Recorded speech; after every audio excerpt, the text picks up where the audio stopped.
आज हम लोग वर्ब पढ़ेंगे। सबसे पहले वर्ब की डेफिनेशन देखते हैं।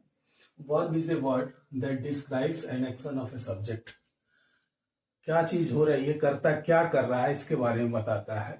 सब्जेक्ट क्या हो गया, आपका नाउन हो गया या प्रोनाउन हो गया। और स्टेट ऑफ थिंग्स, या वस्तुओं की स्थिति के बारे में बताता है। बहुत सारी ग्रामर बुक्स में इसको मेन वर्ब्स में और ऑक्सिलरी वर्ब्स में दो टाइप में डिवाइड किया है। But after coming through different grammar book I have come up with this many types of verbs. एक चीज और है, वर्ब की फॉर्म अक्सर चेंज होती रहती है। जैसे प्रेजेंट टेंस में कुछ और, पास्ट टेंस में और, फ्यूचर टेंस में कुछ और।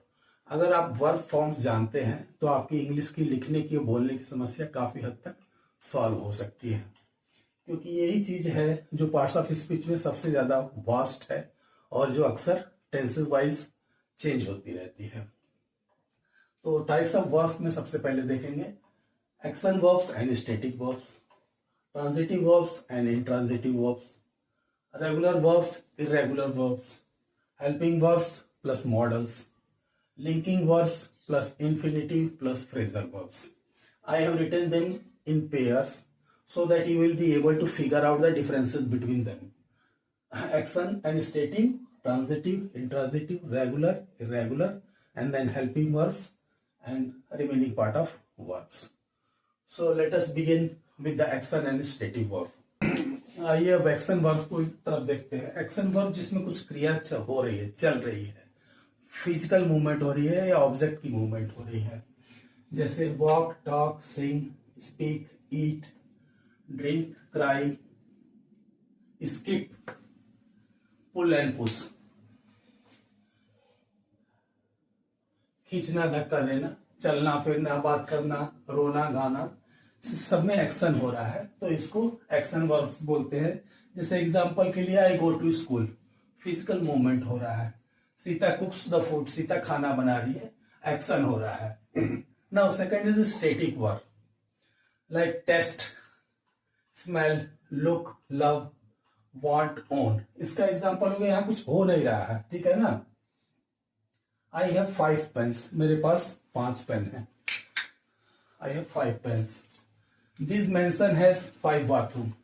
इस महल में, इस बंगला में 5 कमरे हैं, मेरे पास 5 पेन है। पेन वहां रखा है। I love him, I own this Bangla, I want that chocolate, food smells good. तो यहाँ पे कोई फिजिकल एक्शन नहीं हो रहा है। So these are called static verbs and here where there is a physical movement of object, that is called action verbs. आइए अब ट्रांजिटिव और इंट्रांजिटिव वर्ब को देखते हैं।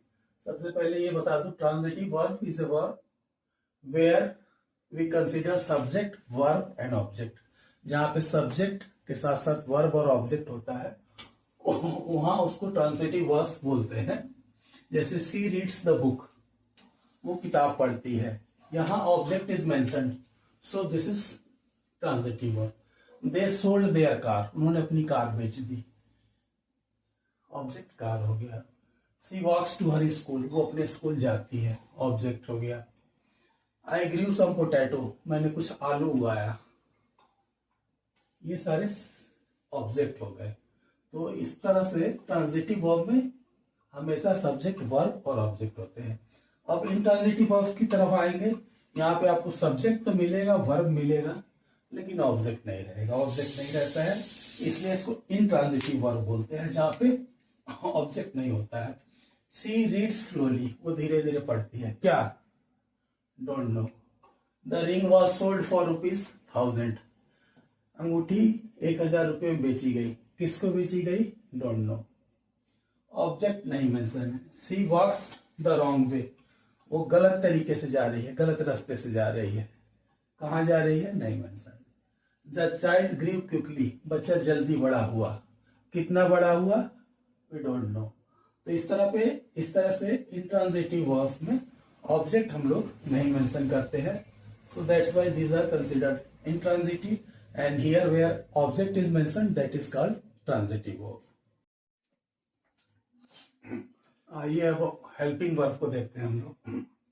हेल्पिंग वर्ब में तीन वर्ब आते हैं, बी, डू एंड हैव। इनकी भी तरह तरह की डिफरेंट फॉर्म्स है, उसका हम बाद में डिस्कस करेंगे। Now helping verb sometime they act as a main verb, कभी कभी वो मेन वर्ब का काम करती हैं, और sometime they act as helping verb, और कभी कभी वो हेल्पिंग वर्ब का काम करती हैं। एग्जाम्पल के द्वारा समझेंगे। आई एम संजय सिंह, यहाँ पे एम जो वर्ड है ये मेन वर्ब का काम कर रही है। आई एम टीचिंग यू, यहाँ पे ये हेल्पिंग वर्ब का काम कर रही है, टीचिंग के साथ आ रही है, हेल्पिंग वर्ब का काम कर रही है। प्लीज डू द क्लीनिंग, यहाँ पे ये मेन वर्ब का काम कर रही है, और यहाँ पे I do not like cricket, यहाँ पे ये हेल्पिंग वर्ब का काम कर रही है। I had a cup of coffee, मैंने एक कप कॉफी ली थी या पी थी, यहाँ पे ये मेन वर्ब का काम कर रही है। I have written a letter, मैंने एक पत्र लिख चुका हूं, यहाँ पे ये हेल्पिंग वर्ब का काम कर रहा है।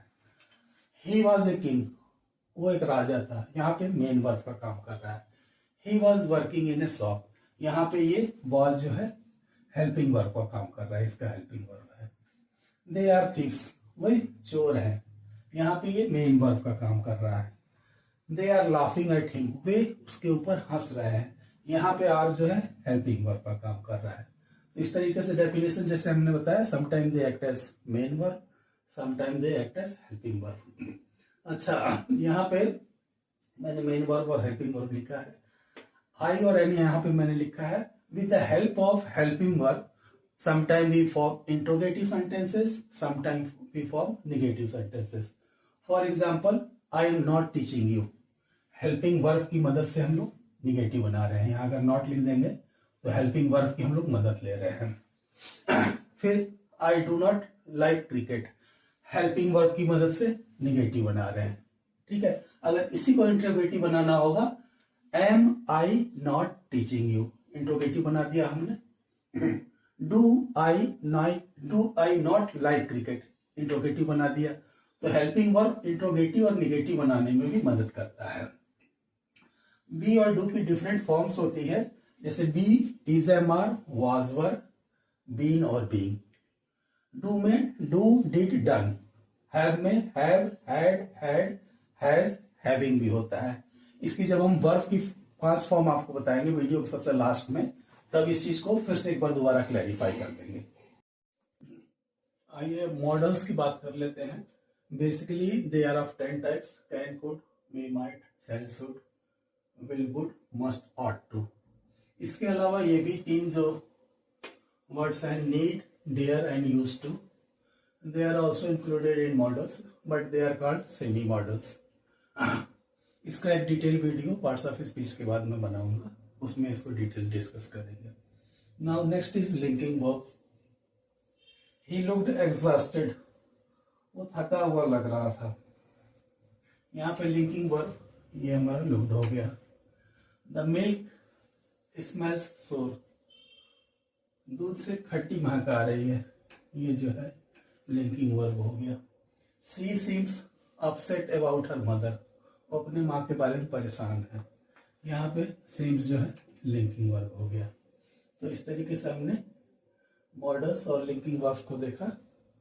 आइए अब रेगुलर वर्ब और इरेगुलर वर्ब्स को देखते हैं। कंसिस्टेंट पैटर्न, रेगुलर वर्ब में क्या होता है, consistent pattern to form the past tense and past participle form. Usually ed is added in the end of the verb. Sometimes d is also added to the base form. जो base form होती है उसमें ed या d जोड़ के इसकी past tense form और past participle form बनाते हैं। जैसे कि प्ले का प्लेड, प्लेड हो गया, टाक का टाक, टाक हो गया, open, open, opened, watch, watched, watched, smile का स्माइल्ड, स्माइल्ड, केवल डी जोड़ा गया है। अब इरेगुलर वर्ब्स उनको बोलते हैं जिसमें कोई कंसिस्टेंट पैटर्न नहीं होता है, पास्ट टेंस फॉर्म की या पास्ट पार्टिसिपल फॉर्म की। जैसे ईट का ईट, एट, ईटन हो गया, go went gone, take took taken, see saw seen, buy bought bought, come came come. तो यहाँ पे कोई कंसिस्टेंट पैटर्न नहीं होता है, इसलिए इसको इरेगुलर वर्ब्स बोलते हैं। अब आइए लास्ट में इन्फिनिटी को देख लेंगे। इसमें भी दो तरह की होती है, bare infinitive and to infinitive. जहाँ केवल बेयर इन्फिनिटिव होता है वर्ब की फर्स्ट फॉर्म होती है she can swim, bare infinitive है। She likes to swim, to infinitive है, टू के साथ वर्ब की first form. To live is greatest adventure, जीना बहुत साहसिक है, जीना बहुत जोखिम भरा है। To try to convince him is pointless, उसे राजी करना, उसे मनाना बेकार है। यहाँ भी टू इन्फिनिटी है, यहाँ भी टू इन्फिनिटी है। लास्ट में आता है फ्रेजल वर्ब। फ्रेजल वर्ब क्या होता है?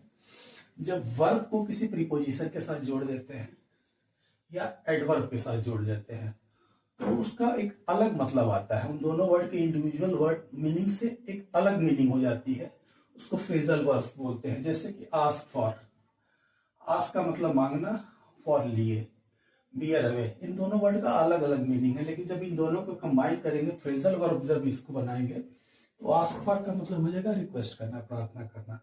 सी is ask for a glass of water, उसे एक गिलास पानी मांगा गया। सी इज आस्क फॉर, उसे एक गिलास पानी मांगा गया। बियर अवे का मतलब हो गया जीतना। Suhani bore away the first prize in dance competition, Suhani ने डांस कंपटीशन में, नृत्य प्रतियोगिता में पहला पुरस्कार जीता। इस तरीके से हमने सारे वर्ब्स के फॉर्म को देख लिए। अब लास्ट में केवल एक चीज बची है, वर्ब की फर्स्ट, सेकंड, थर्ड, फोर्थ और फिफ्थ फॉर्म, वो मैं आपको बता देता हूं, उसके बाद खत्म करते हैं। अब लास्ट में वर्ब की फिफ्थ फॉर्म को देख लेंगे। First, second, third, fourth, fifth form होती है। फर्स्ट फॉर्म बेस फॉर्म होती है, इसको V1 बोलते हैं। V1 जैसे ईट हो गया, एट हो गया पास्ट टेंस फॉर्म, ईटन हो गया पास्ट पार्टिसिपल। ये सिंगुलर के लिए यूज करेंगे जहां एस या ईएस वर्ब में लगता है। इट्स हो गया लास्ट फॉर्म, आईएनजी फॉर्म होगी, जिसको वी फिफ्थ फॉर्म हम लोग कंसीडर करते हैं। ये हमने केवल अपने कन्वीनियंस के लिए बनाया हुआ है। Go and com, first form goes, going हो जाएगा। वर्क वर्क वर्क्स हो जाएगा, वर्किंग हो जाएगा। अब यहां सबसे ध्यान देने वाली बात है, जो मैंने पहले बी और डू और हैव की बात की थी। बी की past tense form was were होगी, पास्ट पार्टिसिपल फॉर्म बीन होगी। इसकी फोर्थ फॉर्म जो होगी इज एम आर होगी और लास्ट फॉर्म बीइंग होगा। इसी तरह से do, did, done, does first form हो जाएगी। फर्स्ट फॉर्म में ईएस जब लगाते हैं तो सिंगुलर के लिए ये सारा वर्ड्स जो V4 होता है सिंगुलर के लिए यूज करते हैं। डूइंग। हैव में हैव की पास्ट फॉर्म हैड होती है, पास्ट पार्टिसिपल फॉर्म भी हैड होती है। हैज इसकी सिंगुलर फॉर्म होती है और इस तरह से हैविंग इसकी फिफ्थ फॉर्म हो गई, आईएनजी फॉर्म। तो इस तरीके से आपने आज वर्ब का एक्सप्लेनेशन देखा। नेक्स्ट वीडियो में हम कंजंक्शन या प्रीपोजिशन को कंसीडर करेंगे। Thanks for watching and I wish you all the best. Please like, share and subscribe my channel Sanjay Singh wizard of English. Thanks to all of you.